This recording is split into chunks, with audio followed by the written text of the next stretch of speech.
حکومت 27ویں ترمیم اور نئے صوبوں کے قیام میں مکمل طور پر غیر سنجیدہ ہے۔ جب کوئی خبر نہیں ہوتی تو آئینی ترمیم اور صوبوں کے شوشے چھوڑے جاتے ہیں۔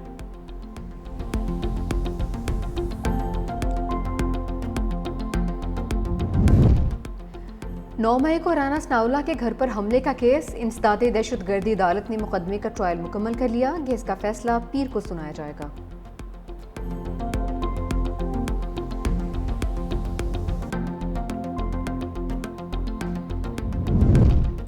پیپلز پارٹی اور نون لیگ کا قومی اور صوبائی ضمنی انتخابات مل کر لڑنے کا اعلان۔ راجہ پرویز اشرف کہتے ہیں ضمنی انتخابات میں دونوں جماعتوں نے مل کر حصہ لینے کا فیصلہ کیا ہے۔ ضمنی الیکشن میں طے شدہ فارمولے کے تحت حصہ لیں گے۔ خوش اسلوبی کے ساتھ معاملات کو حتمی شکل دے دی گئی۔ حنیف عباسی بولے ہم اتحادی ہیں، دونوں پارٹیوں کی لیڈرشپ دانشمندانہ فیصلے کرتی ہے، ضمنی انتخابات میں ایک دوسرے کے امیدواروں کو سپورٹ کریں گے۔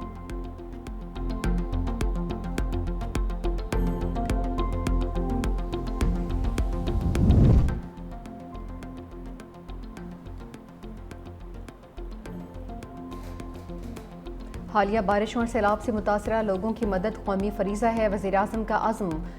گلگت بلتستان کے علاقے غزر میں سیلابی صورتحال پر خصوصی احکامات۔ کہا کہ متاثرین کے ریسکیو اور امداد کے بعد ان کی بحالی کا کام شروع کیا جائے گا۔ تمام متاثرین تک طبی امداد اور امدادی سامان کی فراہمی کو ہر حال میں یقینی بنایا جائے۔ دریاؤں، ندی نالوں اور پانی کی قدرتی گزرگاہوں کی گرد تعمیرات کو روکنے کے لیے قومی سطح پر مہم چلائیں گے۔ سیلاب کی اطلاع دینے پر غزر کی رہائشی وسیعت خان کو خراج تحسین پیش کیا۔ کہا کہ وسیعت خان کا بروقت مطلع کرنے پر جانی نقصان سے بچنا ممکن ہے۔ بینظیر بھٹو کا وعدہ تھی کہ وہ روٹی کا اپنا مکان دے گی، تو میں بہت خوش ہوں یہ دیکھ کے کہ سندھ حکومت، پیپلز پارٹی کی حکومت وہ وعدہ پورا کر رہے ہیں، اور آپ سب کا گھر یا بن گئے ہیں یا بن رہے ہیں۔ اور ان گھر کے ساتھ ساتھ جو سب سے اہم بات ہے کہ جو مالکانہ حقوق ہے، جو صنعتیں ہیں، وہ ہمارا کوشش ہے کہ ہم آپ کا نام کریں، خاص طور پہ ان گھر کی خواتین کا نام کریں۔ سندھ کے سیلاب متاثرین کو گھر دے رہے ہیں۔ بلاول بھٹو کہتے ہیں کہ کوشش ہے گھر کی خواتین کو مالکانہ حقوق بھی دیے جائیں۔ سندھ حکومت گھروں میں سولر پینل دینے کی کوشش بھی کرے گی۔ سندھ حکومت شہید بے نظیر بھٹو کا وعدہ پورا کر رہی ہے۔ چیئرمین پیپلز پارٹی کے رتو کی یونین کونسل وارث ٹینو احمد سیلاب متاثرین کے لیے سندھ پیپلز ہاؤسنگ کے تحت مکمل اور زیر تعمیر گھروں کا جائزہ۔ مختلف گھروں میں جا کر مکینوں سے حوالہ دریافت کیا۔ گاؤں خیر محمد بروہی کے مکینوں نے مسائل کے بارے میں بتایا۔ بلاول بھٹو کے مسائل کے حل کے لیے فوری ہدایات۔ پیپلز پارٹی رہنما فریال تالپور بھی بلاول بھٹو کے ہمراہ تھے۔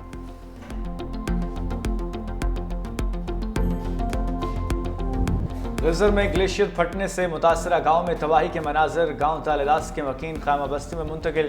وزیر اعلیٰ گلگت بلتستان کا متاثرہ علاقے کا دورہ، امدادی کارروائیوں کو جائزہ لیا، متاثرین سے بھی ملے۔ پانی اور بجلی، رابطہ سڑکیں ہنگامی بنیادوں پر بحال کرنے کی ہدایت۔ وفاق سے مدد مانگ لی۔ بر وقت اطلاع دے کر انسانی جانیں بچانے والے چرواہے کو نقد انعام اور سرٹیفکیٹس دینے کی ہدایت۔ غزر دائن میں امدادی کام کرنے والے نوجوان کو بھی انعام سے نوازا گیا۔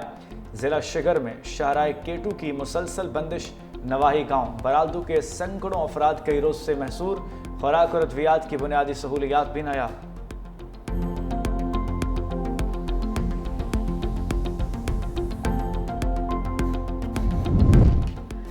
بھارت کے بغیر اطلاع چھوڑے پانی سے دریاؤں میں ہلچل۔ ستلج میں ہیڈ گنڈا سنگھ والا کے مقام پر پانی کی سطح مزید بلند، آمد 1,98,886 کیوسک ریکارڈ۔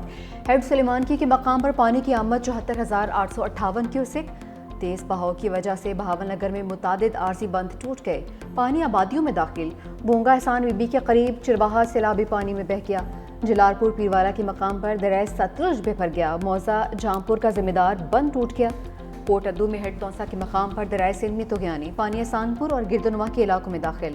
زمینی رابطہ منقطع۔ کشمور میں گڈو بیراج بھی پانی کی سطح سے مزید بلند ہو گیا، کچے کے متعدد دیہات ڈوب گئے۔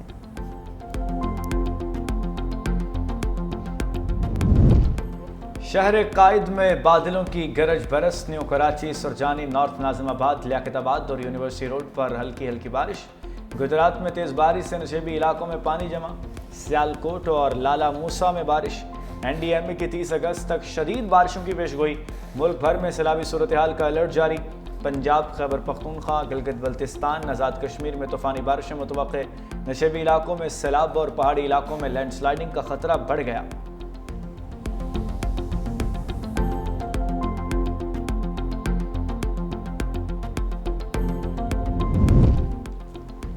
بارشوں کے بعد میئر کراچی کو تنقید کا نشانہ نہیں بنایا. گورنر سندھ کی وضاحت. کہا کہ میئر کراچی کو آفر کی کہ مل کر چلتے ہیں.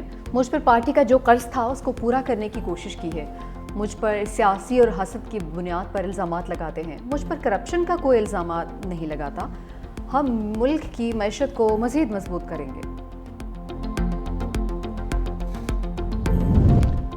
وزیر اعلیٰ پنجاب مریم نواز شریف کا جاپان کے شہر اوساکا میں ورلڈ ایکسپو کا دورہ.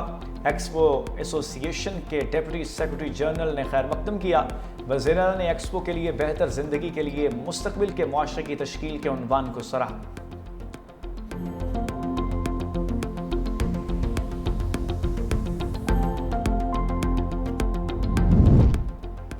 مارکہ حق کے بعد اب مارکہ معیشت کی باری ہے. تاجر رہنما اسم تنویر کا فیصل آباد میں تقریب سے خطاب. کہا دشمن کی غلط حرکت پر پاک افواج نے سبق سکھا دیا. مارکہ معیشت کی جنگ ہم نے لڑنی ہے. ہمارا ہدف $100 ارب برآمدات ہے. غربت اور مہنگائی پر قابو پانا ہمارا ہدف ہے.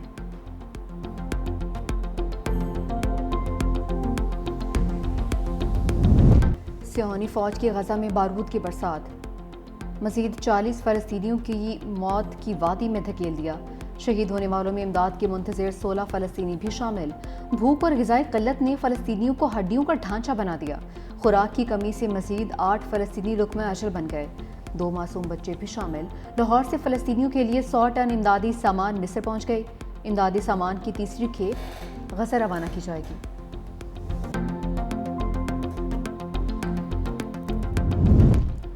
فلسطین میں امن کوششوں کو ناکام بنانے کی منظم سازش بے نقاب. سابق ترجمان امریکی محکمہ خارجہ میتھیو ملر نے حقیقت بتا دی. کہا بائیڈن انتظامیہ نے اسرائیل کی جانب سے جنگ بندی روڈ میپ فراہم کیے جانے کا جھوٹا اعلان کر کے دنیا کو گمراہ کیا. حماس مستقل جنگ بندی چاہتا تھا لیکن اسرائیل نے انکار کیا. اصل رکاوٹ اسرائیلی وزیر اعظم نیتن یاہو اور ان کی شرائط تھیں.